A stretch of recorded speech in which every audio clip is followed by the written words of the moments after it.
I thought the call from Mom at 9:12 p.m. Was to congratulate me on my bonus. Turned out it was a text confirming the $30,000 transfer had been received. Mine, not hers. An hour later, HR pinged, "Harper, urgent meeting tomorrow, anonymous complaint about your financial impropriety." I knew instantly my family had just stolen my bonus and reported me to HR. I had two choices: bow my head and hand over more money, or turn their anonymous report into a trap that would ensnare them instead. I chose the second option. My name is Harper Lane, and at 32, I'd built a decent life as a risk management advisor at Riverside Meridian Finance in Charlotte. Single mortgage on a small house in the suburbs. Nothing flashy, just stable. The kind of stability I'd never had growing up in Akron. The $30,000 performance bonus had posted to my account at 4:47 p.m. that Tuesday. By 9:12 p.m., it was gone. I discovered the theft during my usual evening routine checking accounts while Netflix played in the background. The checking account looked wrong, too low. I pulled up the transaction history, and there it was: a transfer to an external account at 4:59 p.m., 12 minutes after the bonus hit. The destination account belonged to Raymond Lane, my father. My hands stayed steady as I screenshot everything. This wasn't the main account I used for payroll. It was an old secondary one Mom had helped set up when I was caring for her after her gallbladder surgery 2 years ago. She'd insisted on handling the paperwork while I was juggling work calls from her hospital room. I'd meant to close it, redirect the deposits, but life got busy and the account just sat there, occasionally receiving reimbursements or the odd payment. Except someone had updated my direct deposit for this bonus. Recently, the call from Mom came while I was still processing the theft. Her voice dripped false sweetness. "Harper, honey, just wanted to thank you for your contribution to the family emergency fund. Your father's medication costs have been astronomical." "What emergency fund?" My voice came out flat, controlled. "Don't be dramatic. Family helps family. You know that. You stole $30,000 from me." A pause. Then, harder. "Stole that money came to an account we helped establish. If you were a better daughter, you'd have offered it freely. Brooke would have." Brooke, my younger sister. The golden child who'd never met a credit card she couldn't max out or a responsibility she couldn't dodge. "Transfer it back. Tonight. Or what you'll report your own parents." She laughed, sharp and dismissive. "Think about your reputation at that fancy firm. What would HR think about someone who'd prosecute family?" The line went dead. At 10:23 p.m., my work phone buzzed. Email from HR, marked urgent. My stomach dropped as I read, "Ms. Lane, we've received a concerning anonymous report regarding potential financial impropriety and data security violations. Please report to conference room 12A at 8 a.m. tomorrow morning for a preliminary discussion. Bring any relevant documentation. Nia Patel, Human Resources Director." My laptop was still open. I pulled up our employee portal and checked the access logs, a feature most employees didn't know existed. But risk management had full visibility. There it was, my profile accessed at 5:32 p.m. Today from an IP address I recognized. My parents' house in Akron. A text from Brooke popped up. "Heard her making bank now, sis. Must be nice being rich while rest of us struggle. Hope you remember where you came from." Then another from Mom.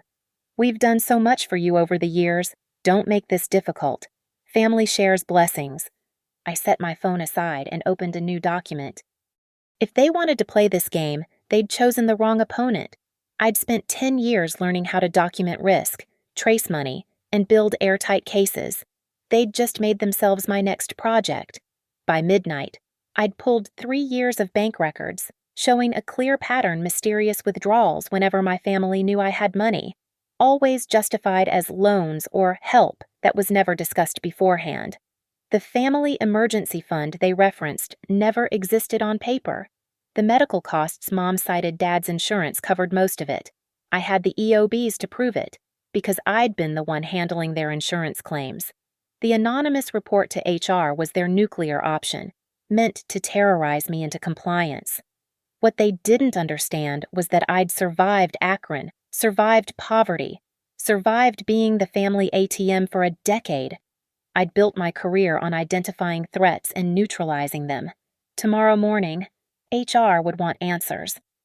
They'd get them, just not the ones my family expected. Growing up in Akron, Ohio, I learned early that in the Lane household, love came with a price tag, and I was always the one paying. Dad worked construction until his back gave out when I was 14. Mom picked up shifts at the grocery store, but most of her energy went into managing Brooke's endless crises. My sister, 3 years younger, had mastered the art of helpless charm before she hit middle school. While I delivered pizzas after school to save for college, Brooke got a car for her 16th birthday funded by my college savings that Mom had borrowed without asking. "Harper's responsible," Mom would tell relatives at family gatherings. "She understands sacrifice. Brooke's more delicate, needs more support." The pattern crystallized during my junior year at Ohio State. I'd scraped together tuition through loans, work study, and 60-hour weeks at a call center. Then Brooke decided she wanted to be a photographer. Not just any photographer, she needed the best equipment, workshops in New York, a semester in Paris. When I refused to co-sign her loans, Mom called me selfish. When Brooke's credit cards hit their limits 6 months later, guess whose door they knocked on? Just $5,000. Mom had pleaded over the phone.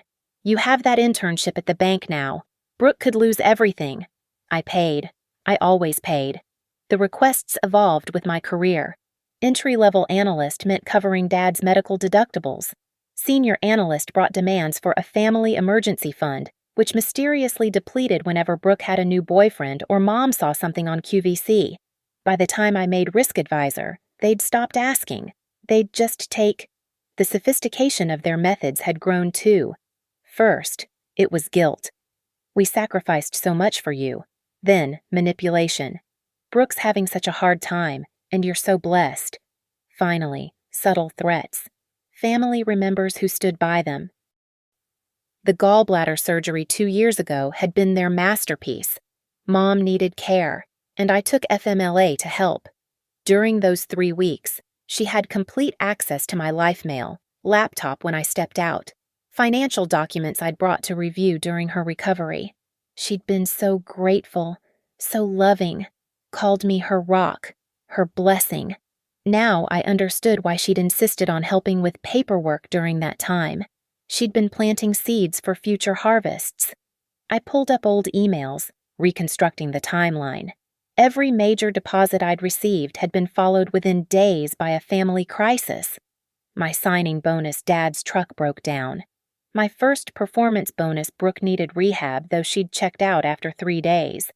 The consulting fee from that side project, Mom's root canal, which insurance actually covered.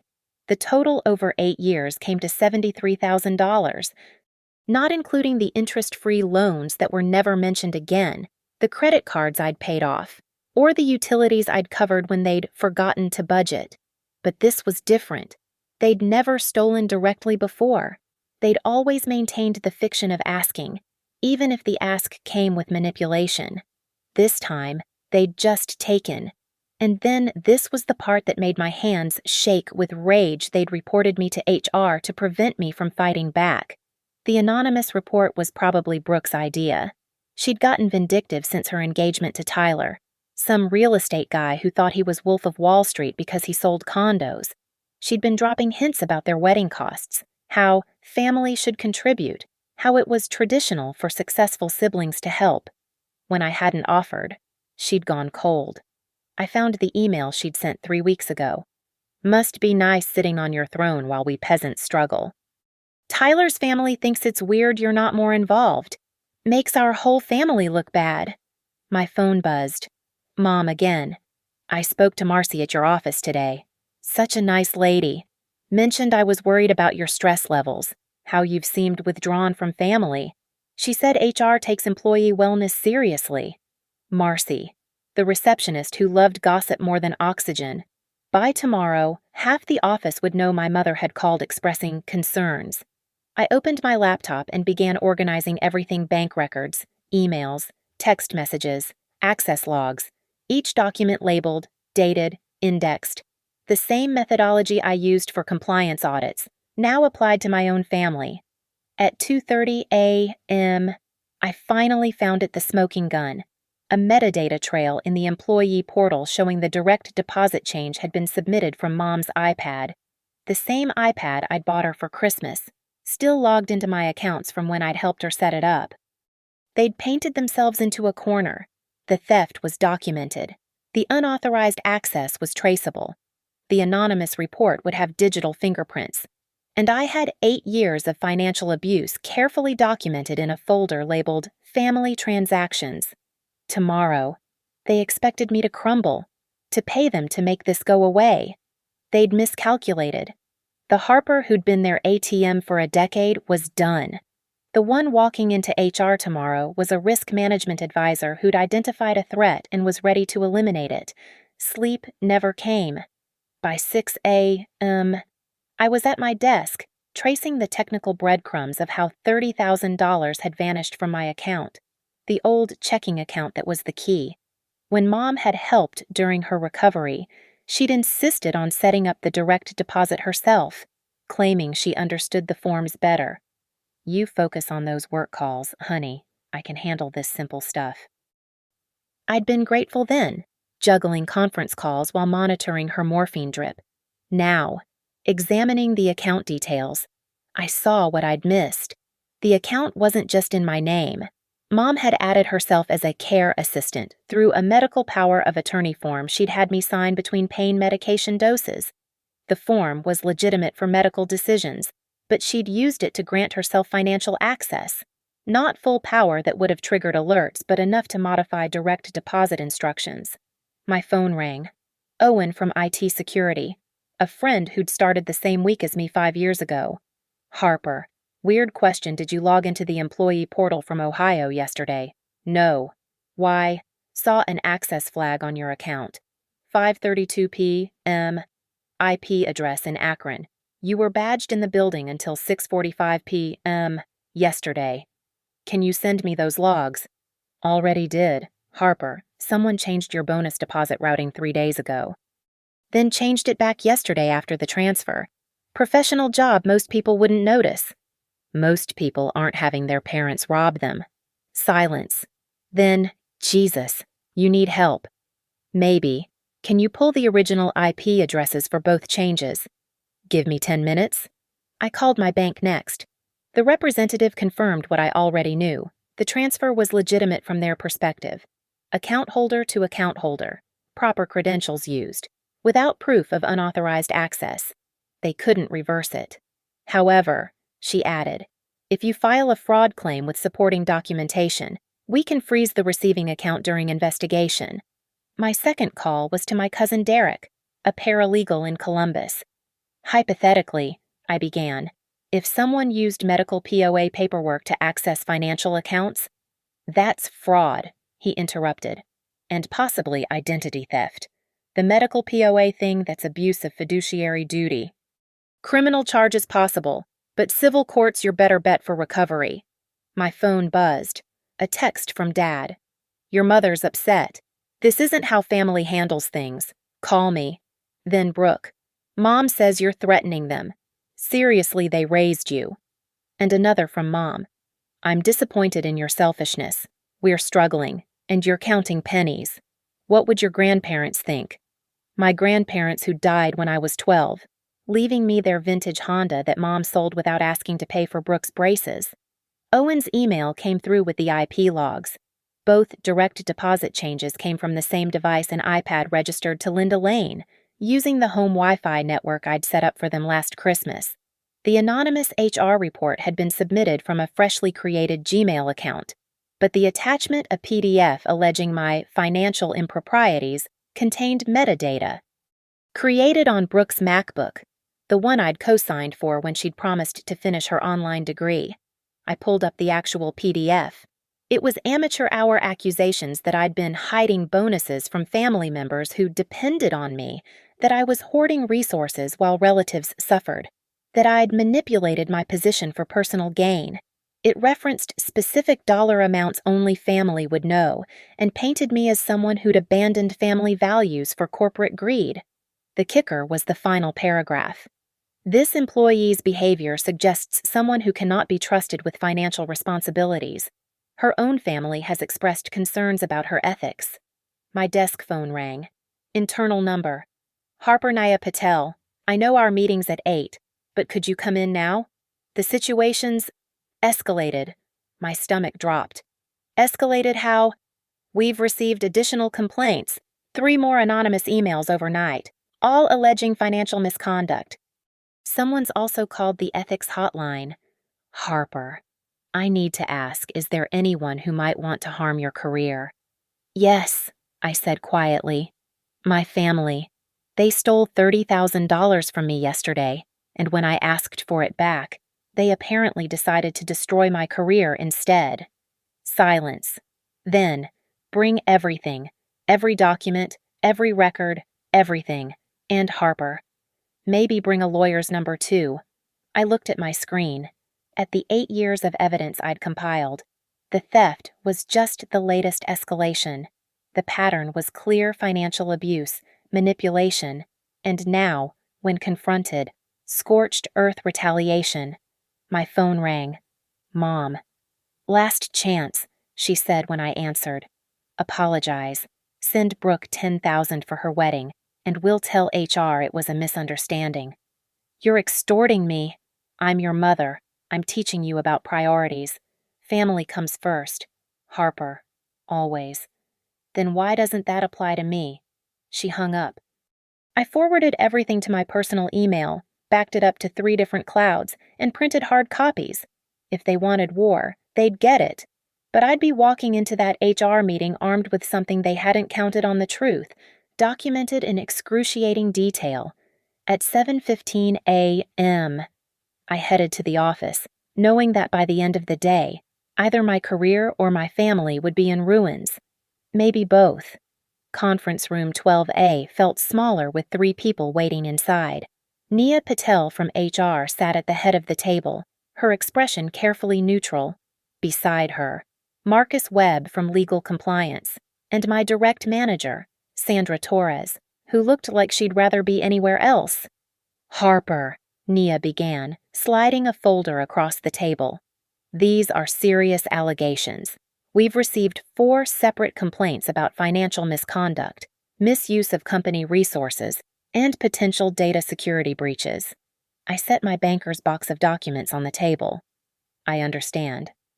Before we discuss the allegations, I need to disclose that $30,000 was stolen from my account yesterday. The perpetrators have unauthorized access to my employee portal and are using it to retaliate against me for seeking recovery of the funds. Marcus leaned forward. That's a serious counter-allegation. It's not an allegation. I pulled out my first folder. At 4:47 p.m. yesterday, my performance bonus was deposited into a secondary account. By 4:59 p.m., it had been transferred to an external account belonging to Raymond Lane, my father. Here are the transaction records. Sandra's eyes widened. Your family stole from you.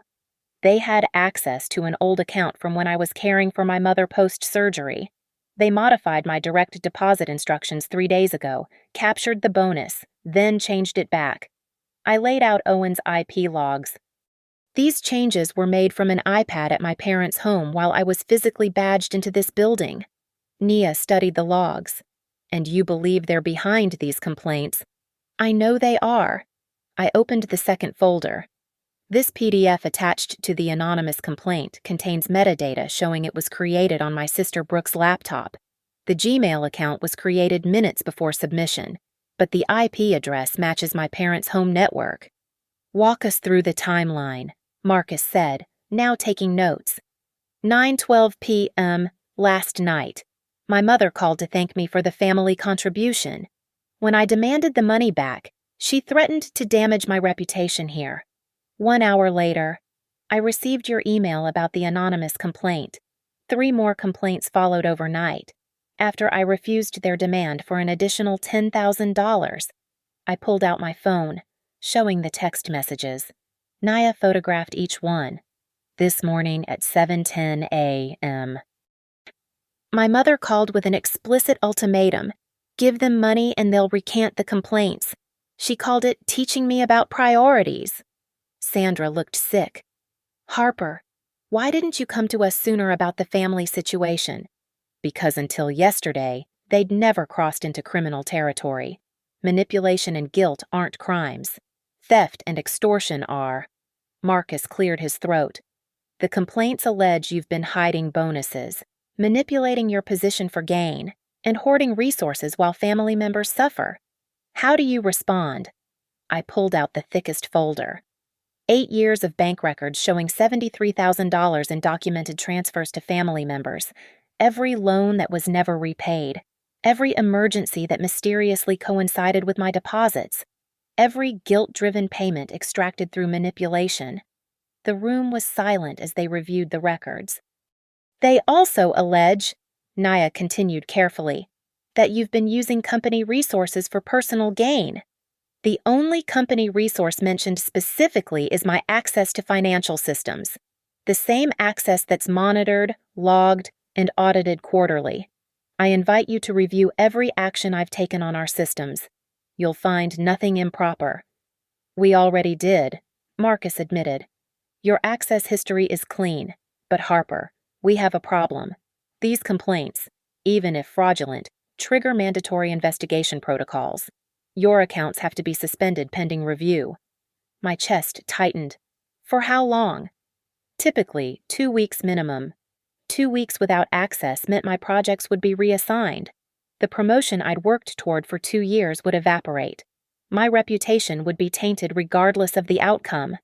However, Sandra interjected, if we can prove malicious intent and coordinated harassment, the complaints could be dismissed as bad faith. That would lift the suspension immediately.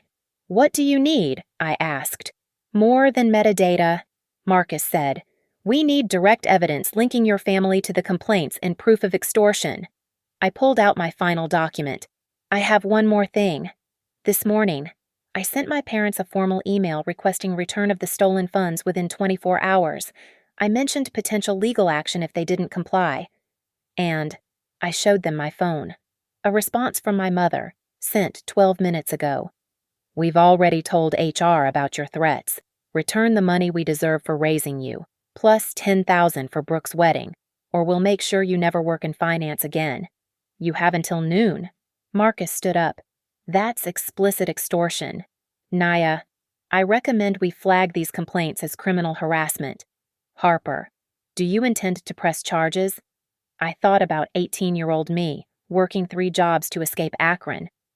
25-year-old me, paying off Brooke's credit cards instead of taking a vacation. 30-year-old me, sitting in Mom's hospital room, grateful for the chance to help. Yes, I said. I do. Nia nodded. Then we're upgrading this from an HR matter to a security issue. We'll need to restrict your family's ability to contact the company, freeze the investigation pending criminal proceedings, and... She paused. We'll need you to work from a secure location today while IT locks down your accounts. My promotion review? I asked. Sandra managed a small smile. Postponed, not canceled. Harper, you've handled this professionally despite extreme personal pressure. That doesn't go unnoticed. As I left the conference room, my phone exploded with messages. Mom, Dad, Brooke, even Tyler. The family group chat I'd been removed from months ago had apparently been reactivated just to coordinate their assault. I didn't read any of them. I had calls to make to a lawyer, to the police, and to my bank. The war my family had started was about to become very real. The secure office IT assigned me was in the executive wing, quiet, private, and most importantly, had recorded phone lines. Owen met me there with a locked laptop and new credentials. Your old accounts are frozen for evidence, he explained. But I've mirrored your work files here. Also, he handed me a USB drive. Every login attempt on your accounts for the past 30 days. Your mom's iPad hit your profile 17 times this week alone. 17. She was fishing, checking your pay stubs, bonus schedules, even your performance reviews. Harper, She knew exactly when that 30,000 would hit. After Owen left, I made my first call. Rachel Winters, an attorney specializing in financial fraud, came recommended by Derek. Her retainer was steep, but she offered something valuable experience with family financial abuse cases. "The extortion text is gold," she said after I'd explained everything, "but we need to establish a clear chain. Can you get them to admit to the theft in writing? They're too smart for that." "Are they?" "They've already made critical errors. The metadata, the IP addresses, the extortion text. These aren't masterminds. Harper. They're desperate people who think familial intimidation trumps law." My second call was to the bank's fraud department. With Rachel on the line, we filed formal complaints for unauthorized access and conversion of funds. The 30,000 was frozen immediately. "The receiving account holder will be notified," the investigator warned. "Expect escalation." She was right. Within an hour, my phone showed 43 missed calls. I didn't answer any. But I did record the voicemails through the system. Rachel had recommended one that captured metadata and created legal transcripts. Mom's voicemail at 11:45 a.m. "How dare you freeze our accounts? Your father needs his medication. Brooke's wedding vendors need deposits. You're killing your family. Harper. Dad at 12:10 p.m. Your mother's having chest pains from stress. If she has another heart attack, it's on you. Brooke at 12:20 p.m. Tyler's family is asking questions about why our accounts are frozen. You're humiliating me. Just give us what we deserve and stop being such a..." The message cut off at the expletive. Then came the unexpected ally. Owen knocked and entered with someone I recognized from IT security, James Patterson, the department head. "Ms. Lane," James began, "we've been investigating the portal breaches. Your case triggered a wider audit. Your family's access attempts weren't limited to your account." My stomach dropped. "What do you mean?" "The iPad that accessed your profile also attempted to reach 3 other employee accounts, all in your department, all with similar pay grades. The attempts failed because those employees used two-factor authentication, but the intent is clear. Your family was hunting for financial information." "That's attempted corporate espionage," Owen added. "It elevates this from a family dispute to a federal crime." James nodded. "We're obligated to report this to the FBI's Financial Crimes Unit. Are you willing to cooperate with that investigation?" "Yes." My phone rang. Rachel calling back. "Harper, I just got an interesting call. Your mother contacted my office, claiming she wants to resolve this misunderstanding. She's offering to return half the money if you drop all claims and write a letter to HR recanting your accusations." "Half. She says the other half is owed for years of emotional support." "Harper, this is good. She's admitting to having the money. I recommend we counter with a formal demand letter, full restitution plus legal fees within 72 hours, or we proceed with criminal charges." "Send it." The afternoon brought more allies. Sandra stopped by with coffee and updates. "HR is treating this as corporate security breach now. The ethics complaints have been flagged as criminally motivated harassment. Your suspension is lifted, effective immediately." "What about the promotion?" "Executive committee meets Friday. I've added a note about your handling of this situation. Harper, you've shown more composure under extreme personal attack than most people show on their best days." At 3 p.m., Rachel forwarded me something that made me smile grimly, a response from a lawyer my parents had apparently retained. "Your client's parents acknowledge receiving a monetary gift from their daughter." It read, "They're willing to return 20,000 as a goodwill gesture, provided Ms. Lane signs a comprehensive non-disclosure agreement and provides a written apology for causing family distress." Rachel's response was surgical. "My client made no gift." The funds were obtained through unauthorized access to financial accounts using fraudulently obtained credentials. Full restitution of 30,000 plus legal fees of 3,500 is required within 72 hours. This is non-negotiable. Additionally, evidence of attempted access to other employee accounts has been forwarded to appropriate federal authorities. My phone buzzed. A text from an unknown number. But I recognized Tyler's writing style. Destroying Brooke. She crying all day. What kind of sister does this family forgives? You should try it. Then another, from Mom's sister in Cleveland. Your mother called. How can you be so cruel? They gave you everything.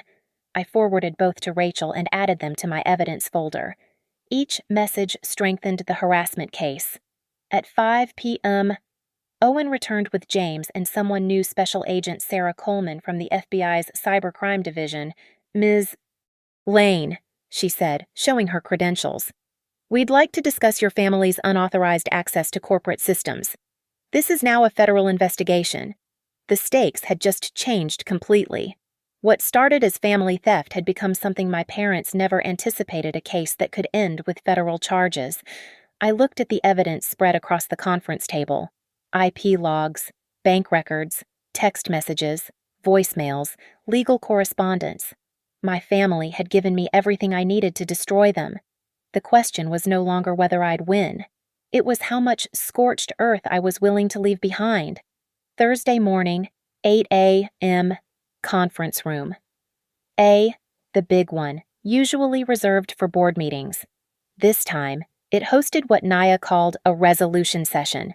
Present Nia Patel, Marcus Webb, Sandra Torres, James Patterson from IT Security, Rachel Winters on speakerphone, and Special Agent Coleman observing from the corner. Your family's attorney has requested this meeting, Nia began.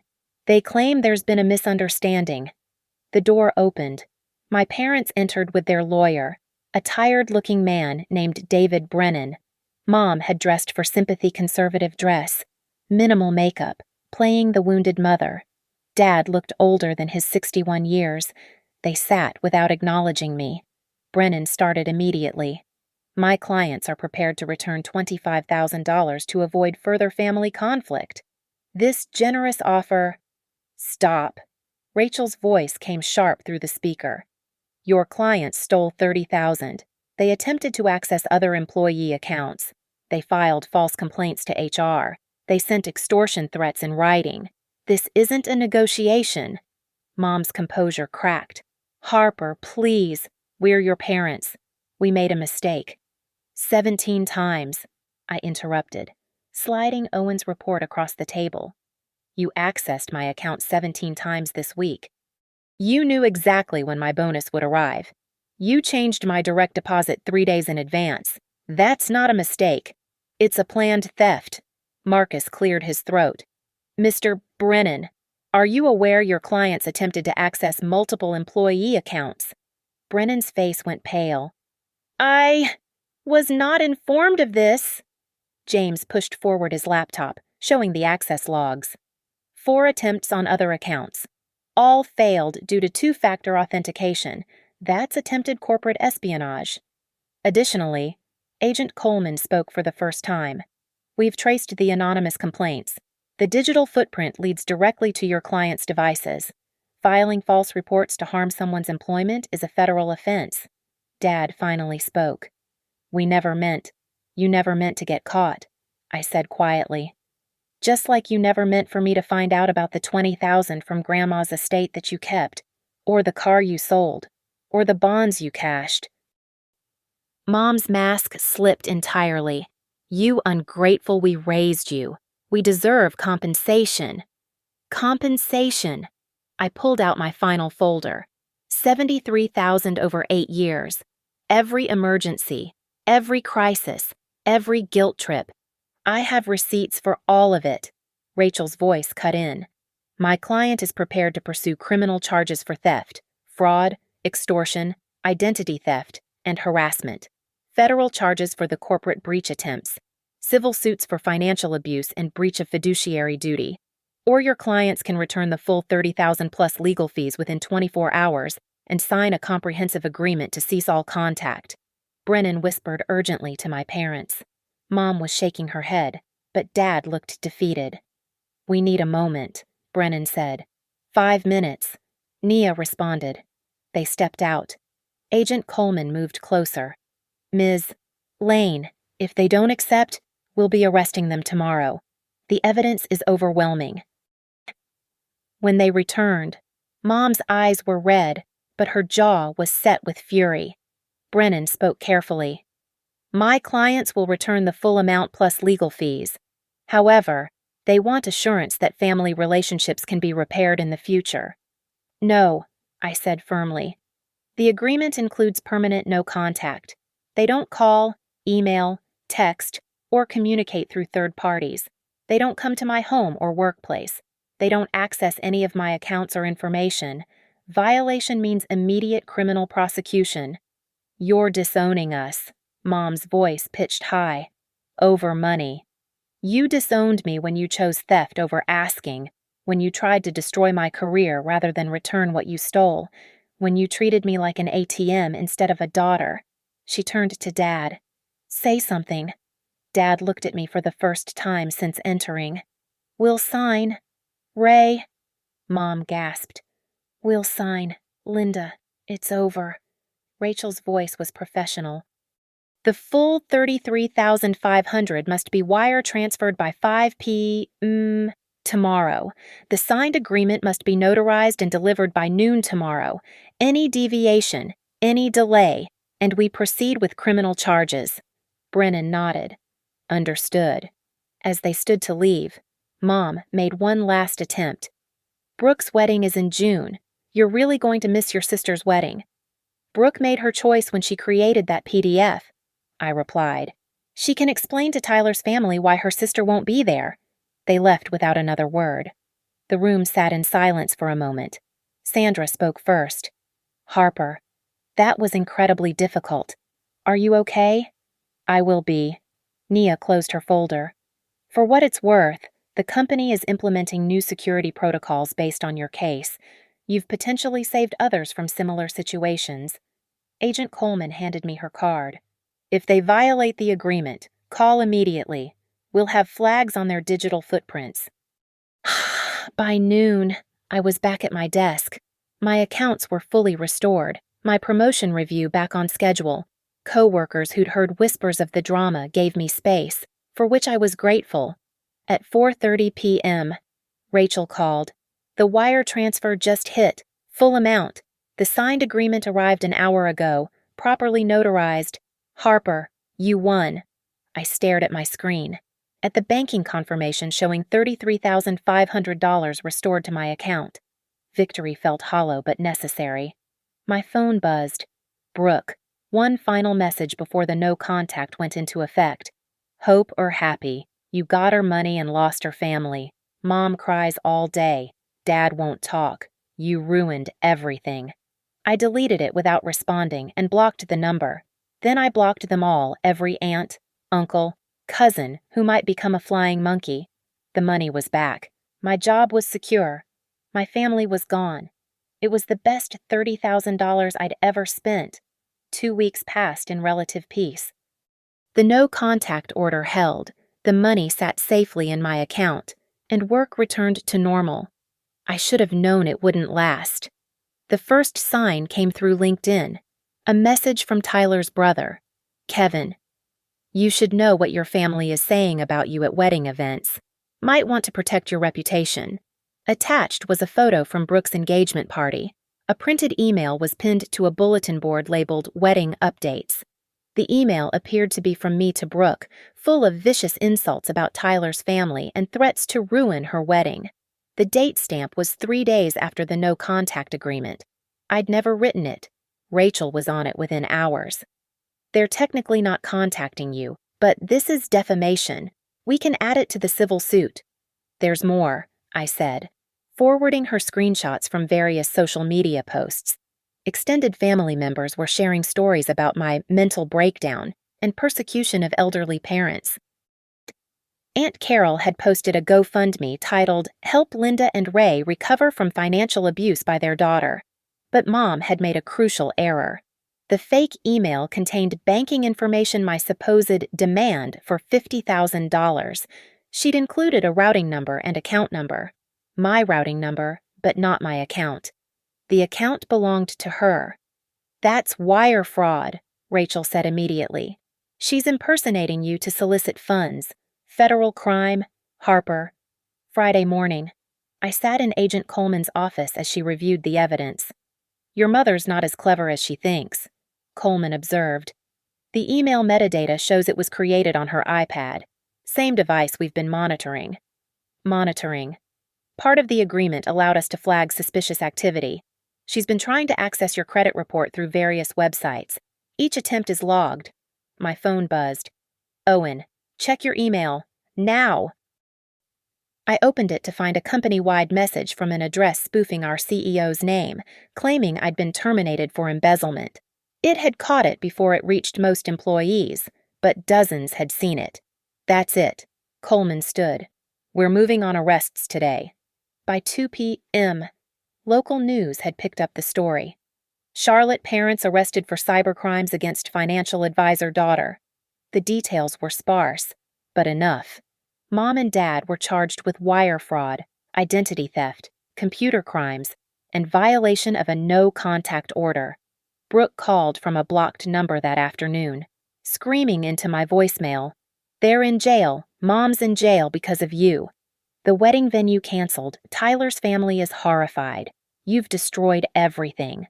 I forwarded it to Rachel, who immediately filed for contempt of court. Brooke had been included in the no-contact order. The dominoes fell fast after that. The GoFundMe was frozen and investigated. Aunt Carol received a cease and desist. The fake emails were traced, cataloged, and added to the federal case.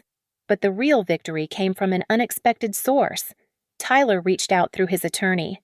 "Ms. Lane, my client has discovered concerning financial irregularities regarding your sister. He'd like to share information that might be relevant to your case." We met at Rachel's office. Tyler looked exhausted, his usual swagger gone. "After your parents were arrested, I looked into our wedding finances," he began. "Brooke claimed you'd promised $30,000 for the wedding. She showed me emails, fake ones. I now realize, but I also found something else." He handed over bank statements. Brooke had opened credit cards in his name, in his parents' names, even in my name using information she'd gathered during the family's reconnaissance of my accounts. $27,000 in fraudulent charges, Tyler said quietly. Wedding deposits she claimed my family made. Vendor payments that went to her personal account. She's been planning this for months. The final piece clicked. The $30,000 theft wasn't just about money, it was startup capital for a bigger fraud scheme. Rachel leaned forward. "Will you testify?" Already gave a statement to the FBI. Tyler confirmed. "The wedding's off. I'm pressing charges." That evening, Brooke was arrested at the apartment she shared with Tyler. The charges were extensive identity theft, credit fraud, wire fraud, and conspiracy, that last one connecting her to our parents' crimes. The local news had a field day. Family fraud ring exposed by daughter's stand. The story went viral, hitting Reddit and Twitter. My inbox flooded with messages from strangers who'd faced similar family financial abuse. Mom's attorney reached out one last time, hoping for a plea deal. The federal prosecutor shared their offer with me as a courtesy. "They're looking at 5 to 7 years, she explained. "With a cooperation agreement, possibly 2 to 3. But they'd have to allocate all assets to restitution. All assets, the house, cars, retirement accounts. Everything goes to victims, including Tyler's family and the credit card companies Brooke defrauded. Mom and Dad would leave prison with nothing. Brooke faced even more time. Her fraud scheme had crossed state lines, making it a federal case with mandatory minimums. I thought about the childhood home in Akron, where I'd been the responsible one. The family ATM, the one who never said no. That house would be sold now. That family was gone. "Ms. Lane." The prosecutor waited for my response. "Any objection to the asset forfeiture?" "None," I said firmly. They made their choices. The meeting ended, and I walked to my car alone. My phone was quiet, no family to call, no guilt to carry, no emergencies to fund, just silence and freedom. The $30,000 was still in my account, earning interest. I'd won everything I'd fought for. The cost had been a family that never really existed. The loving, supportive family had been a lie I'd paid $73,000 to believe. Now, finally, I was free. 6 months later, I stood in my office, my new office, with windows overlooking downtown Charlotte. The promotion had come through, along with a substantial raise. Senior Director of Risk Management at 32. The nameplate on my desk caught the morning light. The trials had concluded a month ago. Mom got 4 years, Dad 3. Their age and first offense status had helped, though the judge hadn't been moved by Mom's tears or Dad's claims of desperation. Brooke received 7 years. The identity theft across state lines had sealed her fate. The family home in Akron sold at auction, proceeds divided among victims. Tyler's family recovered most of their losses. The credit card companies got the rest. I kept one thing from the whole ordeal, a printed screenshot of the $30,000 wire transfer returning to my account. It stayed in my desk drawer, a reminder that standing up for yourself comes with a price, but so does staying silent. My phone buzzed, an email from HR, but this time it made me smile. They'd implemented the Lane Protocol, new security measures protecting employees from family financial fraud. Two-factor authentication was now mandatory. Direct deposit changes required in-person verification. The company had even added family financial abuse resources to our employee assistance program. Your legacy, Sandra had called it. You turned personal pain into institutional change. The $30,000 still sat in my account, untouched. I'd thought about spending it a car, a vacation, donations to charity, but keeping it felt right. It wasn't just money anymore. It was proof that I'd valued myself enough to fight back. Owen knocked and entered with coffee. We'd become closer through everything, weekly lunches turning into genuine friendship. Any word from extended family? He asked. Aunt Carol sent a Christmas card through my lawyer, just signed her name, nothing else. The rest have stayed away. Regrets. I thought about it. No, I regret that it came to this, but not my response. They could have asked for help. I would have said yes, I always did. Instead, they chose theft and extortion. And you chose yourself. Finally, my desk phone rang. Rachel calling with an update. The restitution checks are being processed, she said.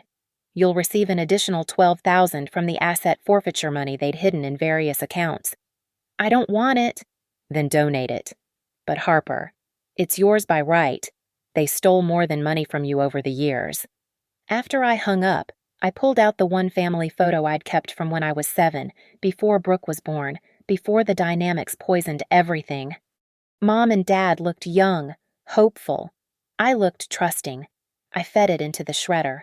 The no-contact order would last 5 more years, until after their release. They'd emerge to nothing, no home, no savings, no family willing to help. Brooke would serve at least 5 before possibility of parole. She'd be 35 when she got out, her 20s lost to greed and conspiracy.